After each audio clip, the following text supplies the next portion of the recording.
नमस्कार। बड़ी बहस छत्तीसगढ़ में आप सभी का स्वागत है। मैं हूं आपके साथ कांची बंसल। छत्तीसगढ़ में धर्मांतरण का मुद्दा फिर से एक बार गरमाना शुरू हो गया है। मिशनरियों की सक्रियता को लेकर मुख्यमंत्री विष्णुदेव साय के बयान के बाद कांग्रेस और बीजेपी के बीच में इस मुद्दे को लेकर तकरार तेज हो गई है। कांग्रेस ने प्रदेश में चर्चेस की संख्या पर श्वेत पत्र जारी करने की मांग की है। दरअसल मुख्यमंत्री विष्णुदेव साय ने कहा है कि आज मिशनरी लोगों का बोलबाला है, एजुकेशन और हेल्थ में हावी हैं और इसके आड़ में धर्मांतरण ज्यादा करते हैं। मिशनरी रुकेगा, हिंदुत्व को एक ताकत मिलेगी, तो बस्तर सरगुजा में शिक्षा का अलख जगाना जरूरी है और ट्राइबल क्षेत्र के बच्चों को शिक्षा देंगे तो ज्यादा आत्मसंतुष्टि मिलेगी। तो सीएम के इस बयान के बाद प्रदेश में धर्मांतरण और चर्च को लेकर कांग्रेस ने चुनौती दी है। कांग्रेस संचार विभाग के अध्यक्ष सुशील आनंद शुक्ला ने सरकार से चर्च की संख्या को लेकर श्वेत पत्र जारी करने की मांग की है। उन्होंने कहा कि प्रदेश में रमन सिंह और भूपेश बघेल के शासन में कितने चर्चेस बने, इस पर सरकार को श्वेत पत्र जारी करे। और कांग्रेस का यह भी आरोप है कि राज्य में जितने भी चर्चेस बने हैं सभी बीजेपी सरकार के दौरान बने हैं। कांग्रेस के शासनकाल में कोई चर्च नहीं बना है। आज इसी मुद्दे पर विस्तार से चर्चा करेंगे। चर्चा के लिए कुछ मेहमान हमारे साथ जुड़ेंगे, लेकिन उससे पहले हम आपको सियासी बयानबाजी सुनाते हैं। को लेकिन वहाँ जो साधन विहीन बच्चे हैं उनको अगर अच्छी शिक्षा दे पाएंगे तो आपकी आत्मा को ज्यादा संतुष्टि होगी, तो बराबर होगा। सारे ट्रस्टी एक से बढ़कर हैं कि उनका निगाह उधर जाना चाहिए। आज मिशनरीज लोगों का बोलबाला है। एजुकेशन और हेल्थ में वो लोग वहां पर हावी हैं और इसका दुष्प्रभाव हो रहा है। इसके आड़ में वो लोग धर्मांतरण ज्यादा करते हैं, तो ये सब भी रुकेगा, हिंदुत्व को एक ताकत भी मिलेगी।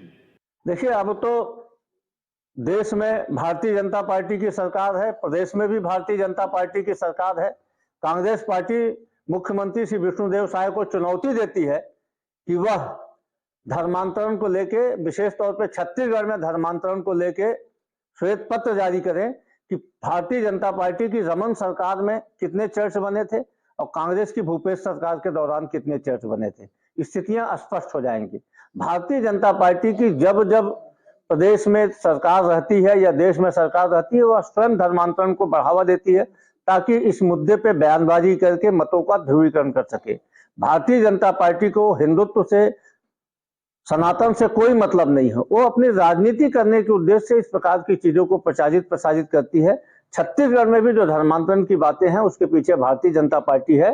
नहीं तो श्वेत पत्र जारी करके बताएं कि प्रदेश में कितने चर्च रमन के 15 साल के कार्यकाल में बने थे, उसके पहले कितने चर्च थे और हमारी सरकार के 5 साल में कितने चर्च बने। लेकिन वहां जो तो छत्तीसगढ़ में धर्मांतरण पर घमासान जारी है और इसी पर बड़ी बहस में हमारे साथ कुछ खास मेहमान जुड़ चुके हैं।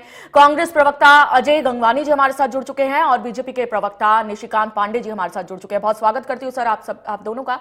तो सबसे पहले तो मैं आपके पास आना चाहूंगी अजय गंगवानी जी कि किस तरह का धर्मांतरण के मामले उठ रहे हैं और कांग्रेस का कहना है कि श्वेत पत्र जारी किया जाए। आप क्या कहेंगे सर, किस तरह की कार्रवाई होनी चाहिए?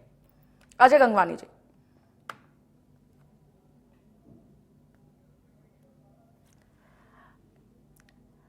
अजय गंगवानी जी, आप शायद अनम्यूट कीजिए सर खुद को, आपकी आवाज नहीं आ पा रही है।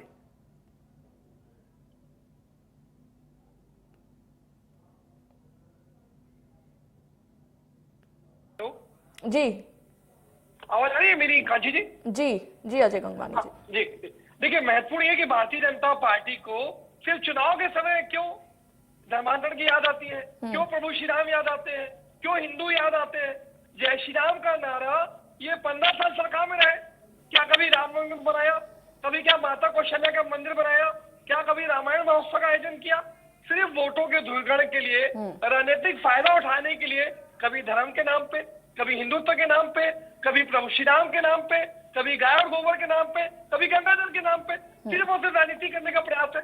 देखिए, सबसे महत्वपूर्ण बात यह है कांची जी कि 6 महीने पहले सुप्रीम कोर्ट ने ये स्पष्ट रूप से केंद्र सरकार को दिशा निर्देश दिया कि अगर आप धर्मांतरण के खिलाफ है तो कोई ठोस कदम उठाइए। आप डबल इंजन की सरकार का दावा कर रहे हैं। वर्तमान में केंद्र की मोदी सरकार, यहाँ पे भारतीय जनता पार्टी की सरकार, एक केंद्रीय कानून लागू करिए जो न केवल छत्तीसगढ़ में पूरे देश में धर्मांतरण के खिलाफ एक कड़े से कड़ा कानून हो ताकि कार्रवाई हो, लेकिन नियत नीति मंशा नहीं है, इनको सिर्फ राजनीति करनी है। दूसरा सबसे महत्वपूर्ण, अगर मैं छत्तीसगढ़ की बात करूं, 19 अक्टूबर 1968 से धर्मांतरण के खिलाफ रविशंकर शुक्ला जी जब मुख्यमंत्री थे तब से कानून लागू है। हमारे भूपेश बघेल जी ने खुली चुनौती दी थी कि भैया आप एक भी एफआईआर दायर कीजिए, कोई सबूत पेश कीजिए, हम कड़ी से कड़ी कार्रवाई करेंगे। आज इन्होंने 5 साल में एक भी तथ्यात्मक आरोप, कोई भी एफआईआर दर्ज नहीं की गई। एक मात्र पुरानी बस्ती में इनको द्वारा एफआईआर दर्ज की गई, सांची जी, जिसमें दोनों जो कंप्लेन करने वाला पोस्टर दोनों एक ही समाज के थे। दूसरा सबसे महत्वपूर्ण, हमारे खुली चुनौती है कि भैया श्वेत पत्र जारी कर दीजिए कि आपके 15 साल में कितनी चर्च बनी, हमारे समय कितनी चर्च बनी। देखिए 90% चर्च कांची जी छत्तीसगढ़ में रमन सरकार के 15 साल में बनी। अगर चर्च बन रही है तो इस बात का स्पष्ट प्रमाण है कि सबसे अधिक धर्मांतरण आपके 15 साल में हुए। इनके वरिष्ठ मंत्री रामकुंड में जाके प्रार्थना सभाओं को अटेंड करते, तो ये दोहरा क्षेत्र देख लीजिए, यहाँ इनके नेता बयानबाजी कर रहे हैं। दूसरा सबसे महत्वपूर्ण बात, आप एक विष्णुदेव साय जी का बयान में सुन रहा था, कांची जी वो कह रहे हैं कि मिशनरी के माध्यम से स्वास्थ्य सेवाएं होती है, शिक्षा की सेवाएं होती है, तो क्या सेवा करने से आप रोक सकते हैं? ये कोई उपाय तो नहीं है। आपके लिए महत्वपूर्ण उपाय ये है कि आप गांव-गांव में शिक्षा की व्यवस्था को ठीक करिए, स्वास्थ्य शिक्षा को बेहतर करिए। आप 15 साल रहे, स्वास्थ्य क्षेत्र पूरी तरह नेग्लेक्टेड था। आप ही के शासन काल में बस्तर के 3000 स्कूल बंद कर देते आप, और अभी देखिए सरकार बनी है, एक स्वामी आत्मानंद योजना हमारी सरकार द्वारा लाई गई। एक गरीब का बच्चा, एक मजदूर का बच्चा, एक किसान का बच्चा एक बेहतर शिक्षा ले सकता है, तो आप सरकार में आते ही हमारी स्वामी आत्मानंद को बंद कर देते हैं। शिक्षा क्षेत्र में हमने काम किया, 240%, 2.5 गुना जो है कांची जी स्वास्थ्य के सेक्टर में वृद्धि की, जिसका नतीजा था कि इन 5 सालों में धर्मांतरण लगभग 0 रहा। अब जैसे ही इनकी सरकार बनी है तो धर्मांतरण के लिए मुद्दा है, एक व्यक्तिगत स्वार्थ के लिए, अपने राजनीतिक हितों को साधने के लिए सिर्फ उस धर्मांतरण के नाम पे राजनीति करते हैं। तो ये महत्वपूर्ण है। रामनवमी के दिन 10-10 राज्यों में ठीक है जी। अजय गंगवानी जी, ठीक है। निशिकांत पांडे जी, सीएम विष्णुदेव साय का कहना है कि मिशनरियों का बोलबाला है, तो रोकथाम के लिए क्या कुछ सरकार की ओर से कदम उठाए जा रहे हैं? निशिकांत पांडे जी।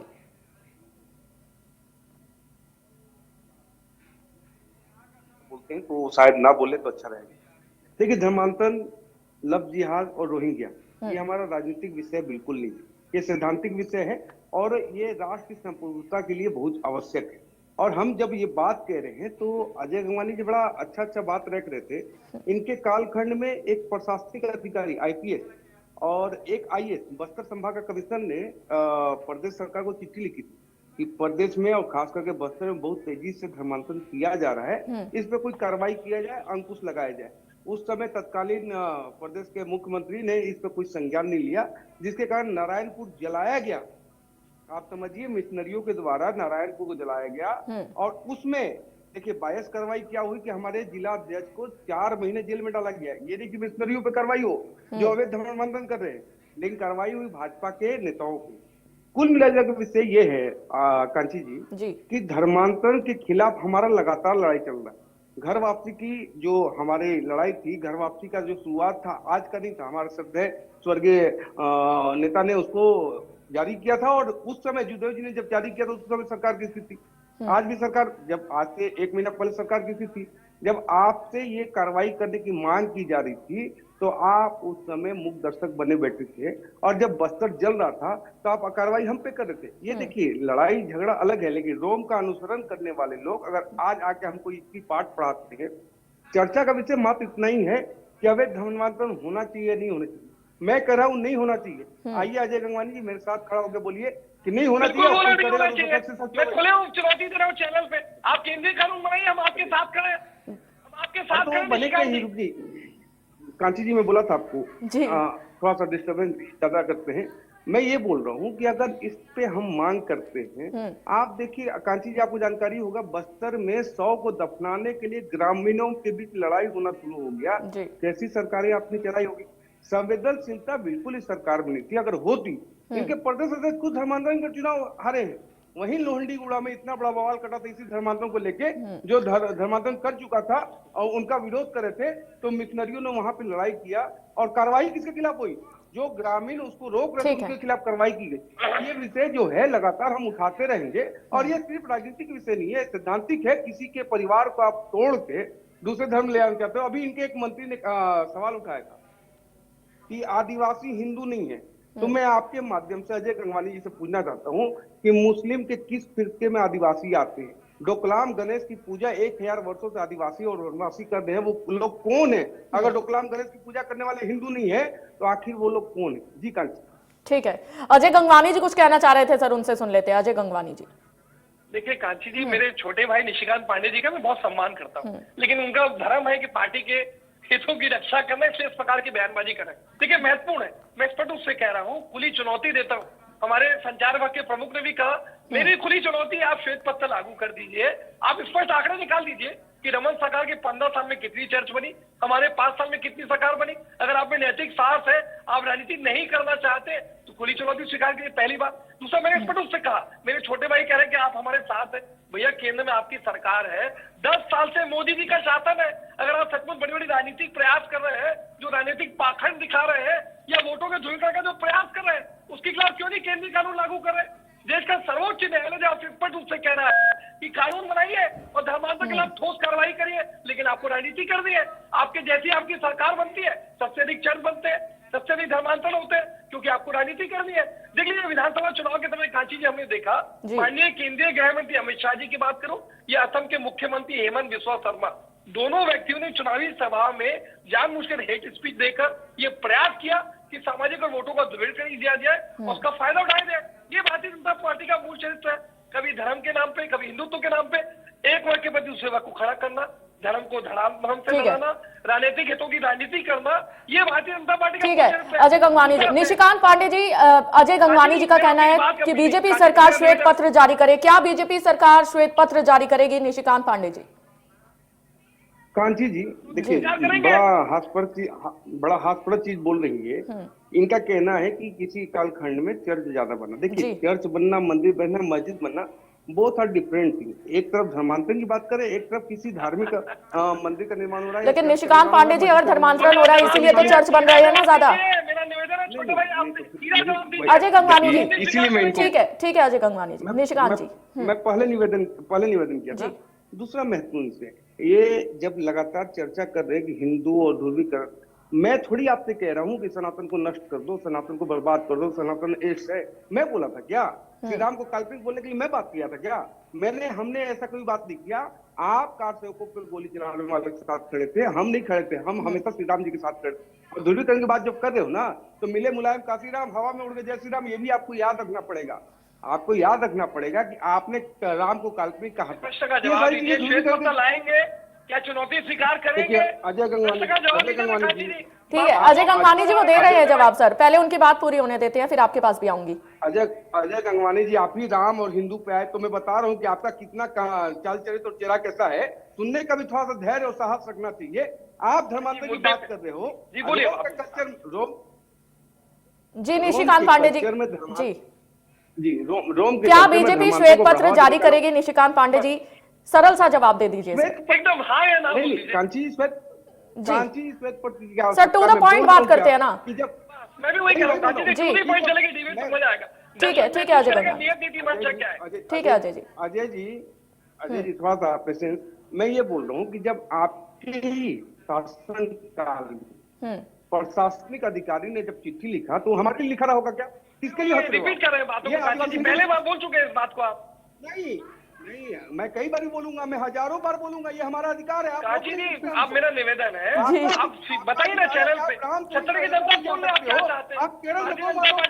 निशिकांत पांडे जी, कांग्रेस का सीधा आरोप है और हमेशा से कांग्रेस यही बात करती आई है कि रमन सरकार के कार्यकाल में कितने चर्चेस बने और उसके बाद भूपेश बघेल सरकार कार्यकाल में कितने चर्चेस बने। श्वेत पत्र क्या बीजेपी जारी करेगी? कांची 10 सेकंड देता हूँ, जी प्लीज। हाँ, देखिए हमारा 15 साल कालखंड था। एक बार भी विपक्ष के रूप में क्या कांग्रेस पार्टी ने धर्मांतरण के खिलाफ आवाज उठाया? अगर होता तो आप आवाज उठाते कि नहीं? हम लगातार उठाते हैं, लेकिन नहीं, ये आपकी निष्ठा है रोम की तरफ, हमारी निष्ठा राम की तरफ है। और आदिवासियों का संरक्षण करना हमारा काम है। कानून लागू होगा,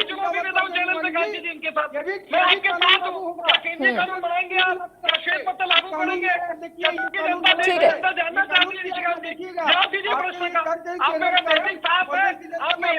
अजय गंगवानी जी, पहले सर ऐसे कोई मैसेज हमारे दर्शकों तक नहीं जा रहा है। निशिकांत पांडे जी प्लीज अपनी बात पूरी कीजिए। अजय गंगवानी जी, मैं आपके पास भी आऊंगी सर।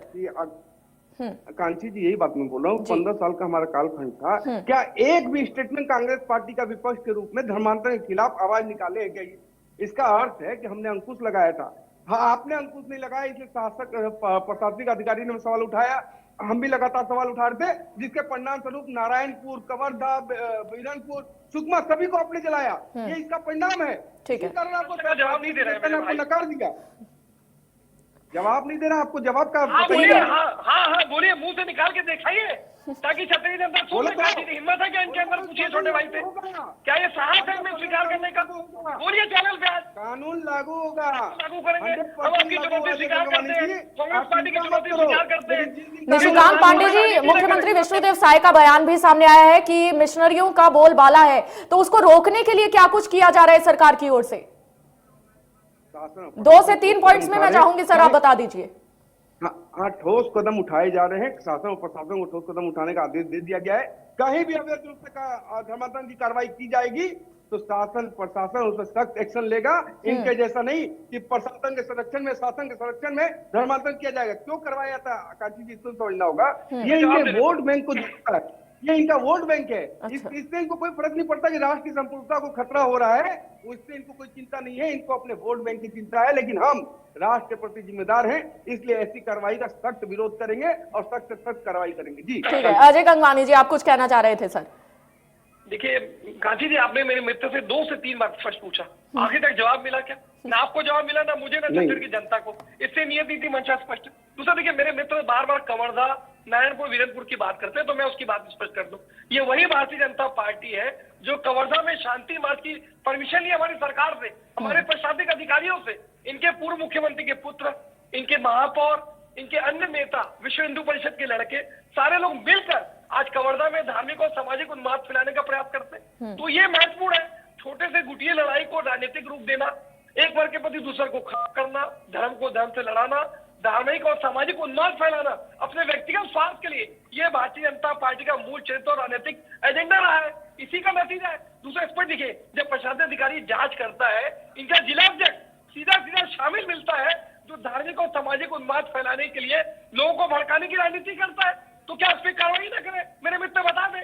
तो महत्वपूर्ण ये है कि आप राजनीति करना बंद करें। रामनवमी के दिन 10-10 राज्यों में दंगे होते हैं, हजारों लोग मारे जाते हैं, आगे उसका कौन लेगा जिम्मेदारी? आप, ये महत्वपूर्ण आपकी जिम्मेदारी है। आप गुजरात की जो दंगे होते हैं, आपके मंत्री उसको जस्टिफाई करते हैं कि ऐसा सबक सिखाया कि आज तक फिर से दंगे नहीं हुए। तो आपका धार्मिक और सामाजिक उन्माद फैलाने का जो चरित्र है, हेट स्पीच फैलाने का चरित्र है, अपने व्यक्तिगत स्वार्थ की राजनीति करने का चरित्र है, वो छत्तीसगढ़ जनता, देश की जनता समझ रही है। दूसरा देखिए, जय श्री राम का नारा दे रहे, आप 15 साल सत्ता में रहे, बता दीजिए कि प्रभु श्री राम के लिए आपने क्या किया? क्या कभी माता कौशल्या का मंदिर बनाया? क्या कभी प्रभु श्री राम की स्मृतियों को सहेजने का प्रयास किया? क्या कभी रामायण महोत्सव बनाया? आपको प्रभु श्री राम के नाम पे चंदा खाना है, आपको 2 करोड़ की जमीन 2 घंटे के अंदर 18.5 करोड़ बेचनी है। चलिए ठीक है अजय गंगवानी जी, ठीक है। निशिकांत पांडे जी, कांग्रेस का आरोप है कि बीजेपी खुद धर्मांतरण की राजनीति करती है, इस पर क्या कहेंगे सर? निशिकांत जी, हास्यास्पद बात है। देखिए, इनके चेहरे पे धूल जमी हुई है, आईना साफ करने की कोशिश कर रहे हैं। मैं तो आपसे पूछा कि आपके माध्यम से इनसे पूछा था, 15 साल में एक बार भी आपने विपक्ष के तौर पे कभी क्या धर्मांतर के लिए आवाज उठाई? नहीं उठाई। दूसरा बात, आपने कहा कार्रवाई की, जिला अध्यक्ष पे आपने कार्रवाई की, बाया सोची कार्रवाई करनी थी मिशनरी पे। वहां 2 बात थी कांति जी, इसको स्पष्ट करना चाहता हूँ कि मिशनरी के द्वारा ग्रामीणों को अवैध धर्मांतरण कराया जाता, उसी में ग्रामीण लोग उस पर आक्रोशित हुए, लेकिन कार्रवाई किसको हुई? भारतीय जनता पार्टी की जिला अध्यक्ष। ये बायस कार्रवाई कवर्धा में। कांची जी माफी चाह रहा हूँ, मैं नहीं करना चाह रहा। कांची जी, मैं बोला ना, मैं इंतजाम अजय जी, मैं आऊंगी सर आपके पास, पहले निशिकांत जी से पूरी स्टेटमेंट जान लेते हैं। अजय जी, मैं आऊंगी आपके पास सर। जी कांची जी, वैसे ही बिरहनपुर की घटना हुई, एक साहू युवक को सैकड़ों लोगों ने उसको मार दिया। मारने के बाद वो युवक का परिवार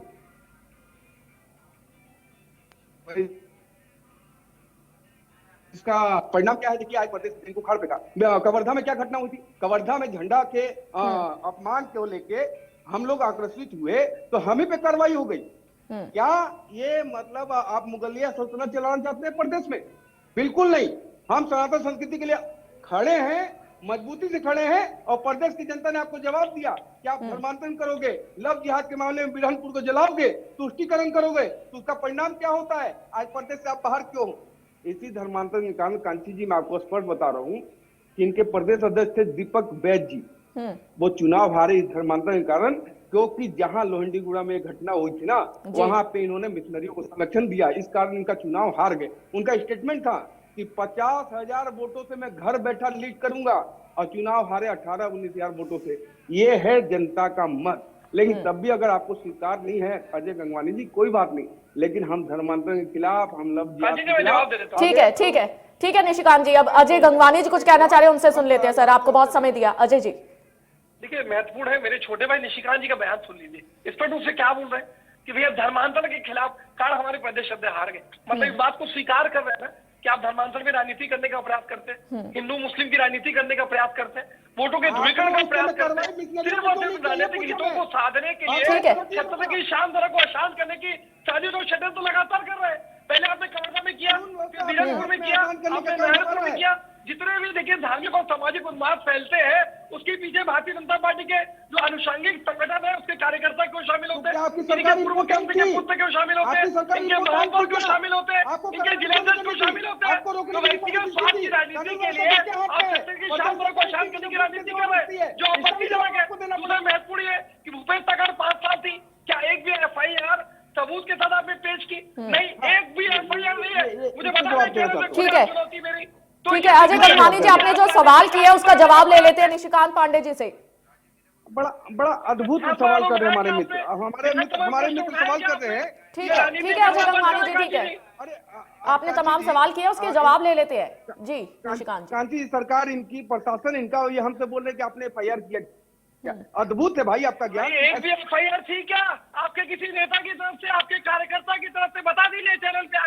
ज्ञान के कारण ऐसी हो गई है भाई साहब। आप लोग सरकार, आपकी कानून व्यवस्था, आपका FIR हम करेंगे क्या? भाई आप विपक्ष की बोल रहे हैं कि हम धर्मांतरण के खिलाफ कार्रवाई कर रहे हैं, बताइए एक भी FIR, एक भी सबूत के साथ। धर्मांतरण को लेकर कंप्लेंट क्यों नहीं की गई, अजय गंगवानी जी का ये कहना है निशिकांत जी। अरे कंप्लेंट तो आपका IPS और IAS कर रहा है, उसके बाद भी आप नहीं सुन रहे हो, मैं क्या कर सकता हूँ? IPS में बोल रहा है कि भाजपा के नेता शांति फैलाएंगे, ये स्टेटमेंट को तोड़ सरकार का अधिकारी है, वो आप सुन लीजिए IPS का स्टेटमेंट। आपने कहा कि शांति भंग होने की संभावना है। ठीक है अजय जी, ठीक है, एक आखिरी कमेंट निशिकांत जी, जल्दी से अपनी बात पूरी कर दीजिए सर। कांची जी इनसे सवाल पूछिए कि सुकमा SP के चिट्ठी के जवाब में आपने क्या कार्रवाई की?